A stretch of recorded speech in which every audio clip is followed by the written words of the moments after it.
इस वीडियो में 2 सितंबर के इंपॉर्टेंट करंट अफेयर्स को हम लोग कवर करेंगे। देखिए हमारा पहला प्रश्न क्या है। अभी हाल ही में वाई ब्रेक एप्लीकेशन को किस मंत्रालय ने बनाया है? तो आंसर होगा आयुष मंत्रालय ने। तो अभी आयुष मंत्रालय ने वाई ब्रेक नाम से एक नया मोबाइल एप्लीकेशन बनाया है। तो इस एप्लीकेशन को लोगों को योग के प्रति जागरूक करने के लिए बनाया गया है। यहाँ पे वाई ब्रेक का पूरा नाम हो गया योग ब्रेक।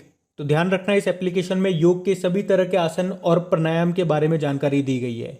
और आपको याद होगा हमने पढ़ा था नमस्ते योग पोर्टल, ये भी आयुष मंत्रालय ने लॉन्च किया था और ये प्रश्न अभी आपके यूपी पीईटी के एग्जाम में पूछा भी गया था। चलो बताओ हमारे आयुष मंत्री कौन है? सर्बानंदा सोनोवाल है, इनके पास ही शिपिंग मंत्रालय भी है। और अभी आपको याद होगा उत्तर प्रदेश का पहला आयुष विश्वविद्यालय ये कहाँ पे खुलेगा बताओ? गोरखपुर में। चलो और प्रश्न पूछता हूँ आपसे। घर घर औषधि योजना किसने शुरू की? राजस्थान सरकार ने। और अगर आपसे पूछा जाए कि आयुर्वेद में विश्व का पहला बायो बैंक खुलेगा कहाँ पे? नई दिल्ली में। अभी आयुर्वेद टेलीमेडिसिन सुविधा शुरू की किसने? हरियाणा ने। आयुष घर घर द्वार योजना शुरू की किसने? हिमाचल प्रदेश ने। और चौथा ग्लोबल आयुर्वेद फेस्टिवल कहाँ पे आयोजित किया गया था? केरल में, मार्च में हुआ था ये इसी साल। अच्छा बताओ आयुर्वेद को बढ़ावा देने के लिए अभी किस राज्य ने देवारण्य योजना शुरू की थी? तो आंसर होगा मध्य प्रदेश। और अगर मैं आपसे पूछूं कि आयुर्वेद को लोकप्रिय बनाने वाले अभी किस डॉक्टर का निधन हो गया? तो आंसर होगा डॉक्टर पीके वॉरियर का। केरल से थे ये। तो ये पॉइंट भी आप ध्यान रखना। बढ़ते आगे। अच्छा बताइए अभी हाल ही में जारी Rabobank 2021 global dairy top 20 report में टॉप पे कौन है? तो आंसर होगा लैक्टालिस। तो अभी Rabobank 2021 global dairy top 20 report में फ्रांस की डेयरी कंपनी लैक्टालिस ये टॉप पे बनी है और स्विट्जरलैंड की जो नेस्ले कंपनी है वो सेकंड नंबर पे आ गई है। अच्छा क्या इस लिस्ट में भारत की कोई कंपनी है? तो आंसर होगा यस, अमूल दूध पीता है इंडिया। जी हाँ, अमूल जो कि भारत की एकमात्र डेयरी कंपनी है इस टॉप 20 लिस्ट में आने वाली। कौन से नंबर पे है? तो 16वें स्थान पे है, 16th नंबर पे। और आपको बता दूं ये जो अमूल है ये Gujarat cooperative milk marketing federation की एक डेयरी ब्रांड है जो इस लिस्ट में 16वें नंबर पर है। टॉप पे है फ्रांस की डेयरी कंपनी जिसका नाम है लैक्टालिस। अच्छा चलो आप तो ये बताओ हमारे मत्स्य पालन, पशुपालन और डेयरी मंत्री कौन है? तो आंसर होगा पुरुषोत्तम रूपाला। और इसी मंत्रालय ने कुछ समय पहले मत्स्य सेतु एप्लीकेशन को भी लॉन्च किया था। और इसी मंत्रालय ने ई गोपाला एप्लीकेशन को भी बनाया था डेयरी किसानों के लिए। और अभी कुछ दिन पहले हमने पढ़ा था वित्त वर्ष फाइनेंशियल ईयर 2019-20 का एक डेटा आया था। उसके अनुसार दूध उत्पादन में कौन सा राज्य टॉप पे रहा? तो आंसर होगा उत्तर प्रदेश। और दूध से याद आएगा नेशनल मिल्क डे कब मनाते हैं? 26 नवंबर को, डॉक्टर वर्गीज कुरियन जी के जन्मदिन को। वैसे 26 नवंबर को कॉन्स्टिट्यूशन डे भी मनाया जाता है। अच्छा वर्ल्ड मिल्क डे कब मनाते हैं? वर्ल्ड मिल्क डे मनाते हैं 1 जून को। तो ये ध्यान रखना। बढ़ते आगे। अच्छा बताइए अभी हाल ही में किसे AANS पुरस्कार से सम्मानित किया गया? तो आंसर होगा डॉक्टर बसंत कुमार मिश्रा को। तो उड़ीसा में जन्मे न्यूरो सर्जन है ये डॉक्टर बसंत कुमार मिश्रा। और इन्हीं को American association of neurological surgeon के न्यूरो सर्जरी में international life time achievement award से सम्मानित किया गया है। और याद रखना ये बसंत कुमार मिश्रा ये सम्मान पाने वाले पहले भारतीय चिकित्सक हैं। और इसके अलावा याद रखना ये कंप्यूटर गाइडेड न्यूरिज्म सर्जरी करने वाले दुनिया के पहले सर्जन भी हैं। और इन्हें 2018 में भारत में सर्वोच्च चिकित्सा पुरस्कार जिसे कहा जाता है doctor BC Roy national award भी मिल चुका है। तो इनका नाम है डॉक्टर बसंत कुमार मिश्रा।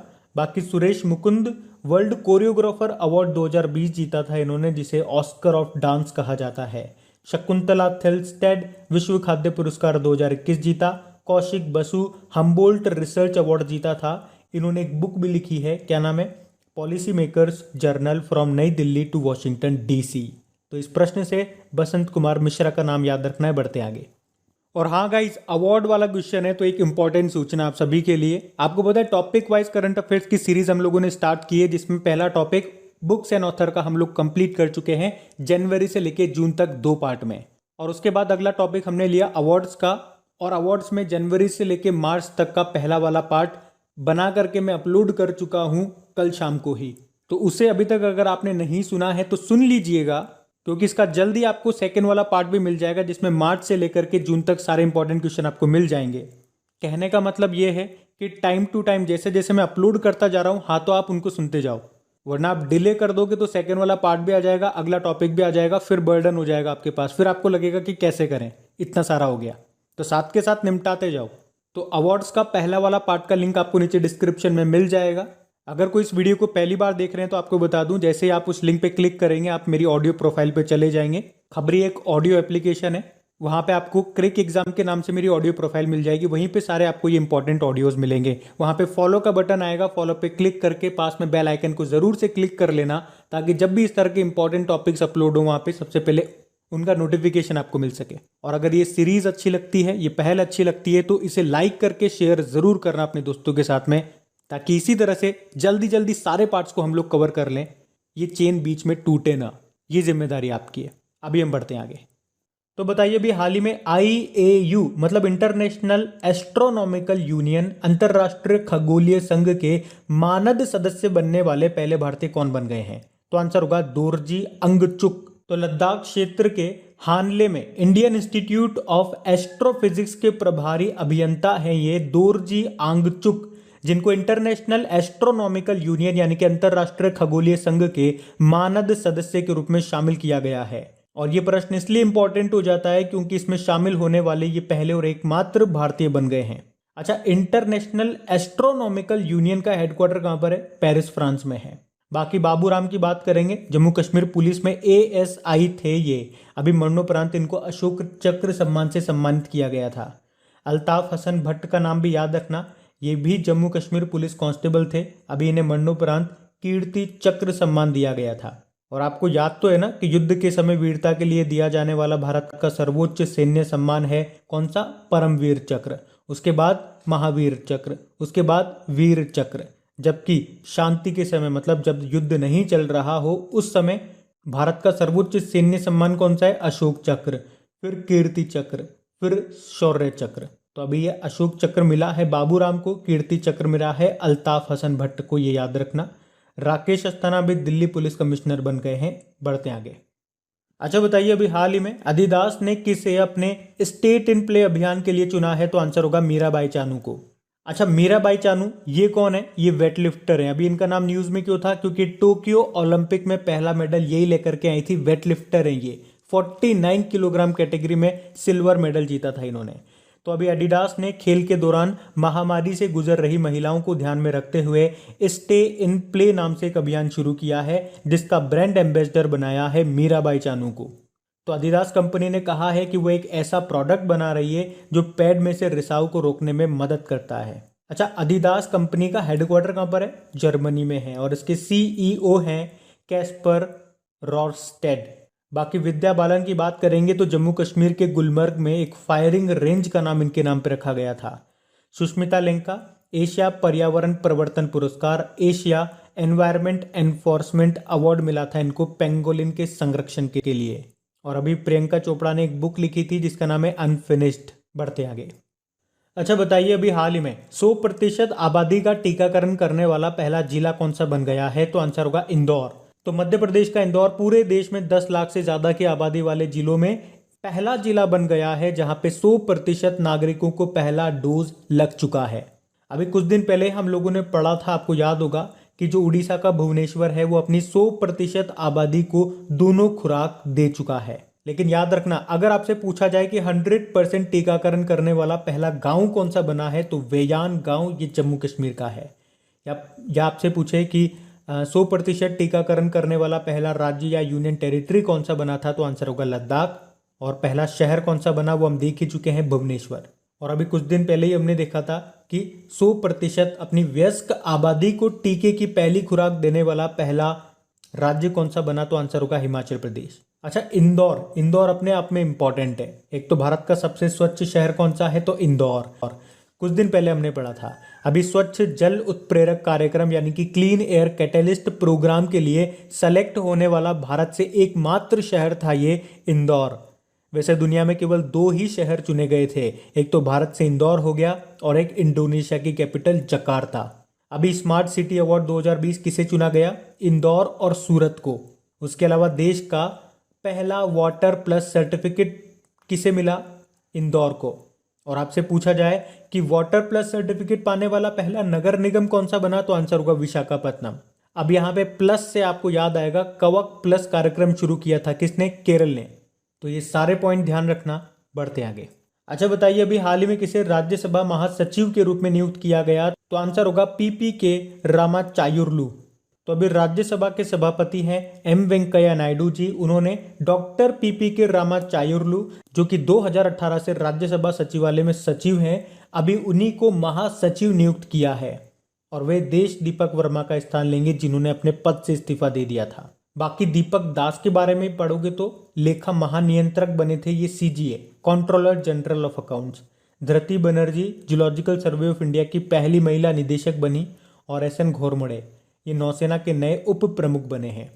अच्छा चलो बताओ, अभी राज्यसभा में सदन का नेता किसको बनाया गया था? तो आंसर होगा पीयूष गोयल को।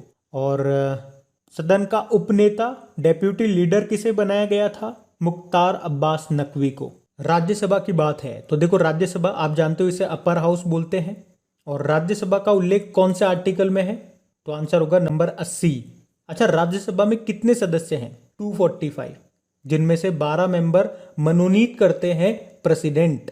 और आपको पता है राज्यसभा के सभापति कौन होते हैं? जो वाइस प्रेसिडेंट होते हैं, जो कि हैं एम वेंकैया नायडू जी। और राज्यसभा के जो मेंबर होते हैं उनका कार्यकाल कितने समय का होता है? 6 साल का होता है। लेकिन याद रखना, राज्यसभा का कोई कार्यकाल नहीं होता, क्योंकि ये एक स्थायी सदन है।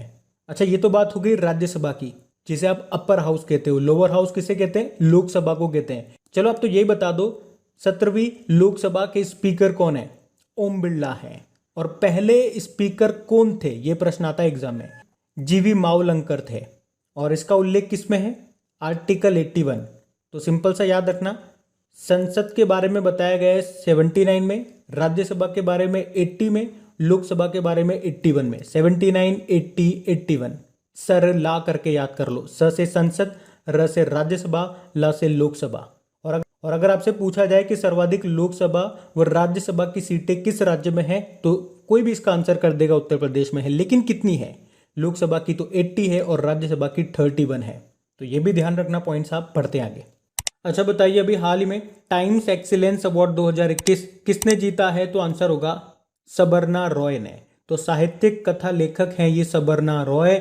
इन्हीं को अभी प्रतिष्ठित टाइम्स एक्सीलेंस अवार्ड 2021 से सम्मानित किया गया है।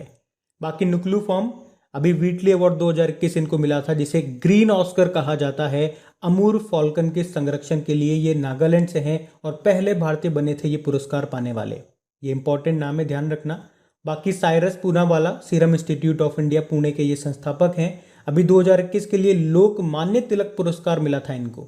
और अनामिका हिंदी साहित्य अकादमी पुरस्कार मिला है इनको, इनकी कृति टोकरी में दिगंत थेरी गाथा के लिए। तो इनका नाम भी याद रखना, बढ़ते आगे। अच्छा बताइए, अभी हाल ही में किस राज्य सरकार ने मुफ्त पानी पाने के लिए पानी बचाओ योजना शुरू की है? योजना का नाम भी अच्छा है, मुफ्त पानी पाने के लिए पानी बचाओ योजना। ये तो टंग ट्विस्टर हो गया एक तरह से।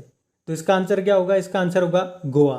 तो अभी गोवा के जो मुख्यमंत्री हैं प्रमोद सावंत, उन्होंने गोवा में मुफ्त पानी पाने के लिए पानी बचाओ योजना शुरू की है। तो इस योजना के तहत राज्य के घरों में 16,000 लीटर तक पानी की खपत के लिए शुल्क नहीं लिया जाएगा, पैसे नहीं लिए जाएंगे। और इस तरह से आप देख सकते हो कि इस योजना के तहत गोवा अपने नागरिकों को मुफ्त पानी की आपूर्ति करने वाला देश का पहला राज्य भी बन गया है। और गोवा की बात है तो आपको याद होगा 100% हर घर जल वाला पहला राज्य कौन सा है? तो आंसर होगा गोवा। अभी पहला रेबीज मुक्त स्टेट कौन सा बना है? तो भी आंसर होगा गोवा। उसके अलावा 24 घंटे 7 दिन नल से स्वच्छ जल देने वाला पहला शहर कौन सा बना है? उड़ीसा का पुरी। सुजल अभियान चलाया था इसके लिए। और आपने पढ़ा कि वाटर प्लस सर्टिफिकेट पाने वाला पहला शहर बना था कौन सा? इंदौर। और वाटर प्लस सर्टिफिकेट पाने वाला पहला नगर निगम बना था विशाखापत्तनम। और वर्ल्ड वाटर डे कब मनाया जाता है बताओ? 22 मार्च को। और अभी वाटर मंथ, पानी माह के रूप में किसने मनाया था? कौन से महीने को? अगस्त के महीने को पानी माह के रूप में मनाया था लद्दाख ने। अब बात गोवा की है तो ये रहा मैप में गोवा। देखो, गोवा की कैपिटल हो गई पणजी। पणजी किस नदी के किनारे स्थित है? तो मंडोवी नदी के किनारे। मुख्यमंत्री आपने कहा प्रमोद सावंत है। और गोवा के नए गवर्नर बन गए अभी कौन? जो कि मिजोरम के गवर्नर थे, श्रीधरन पिल्लई। अभी गोवा ने ही मुख्यमंत्री देवदर्शन योजना को भी शुरू किया था। अच्छा, गोवा के पूर्व मुख्यमंत्री का क्या नाम है? मनोहर पारीकर है। और इनके नाम पे 2-3 बुक आपने जरूर पढ़ी होंगी। एक तो इनकी बुक आई थी मनोहर Parrikar brilliant mind simple life, इसको लिखा था नितिन गोखले ने। एक इनकी बुक आई थी an extraordinary life a biography of Manohar Parrikar, जिसको लिखा था सदगुरु पाटिल और माया भूषण नागवेकर ने। और एक बुक इनकी और थी मनोहर पारीकर ऑफ द रिकॉर्ड, और इसको लिखा था वामन सुभा प्रभु ने, जिसको रिलीज किया था प्रमोद सावंत ने।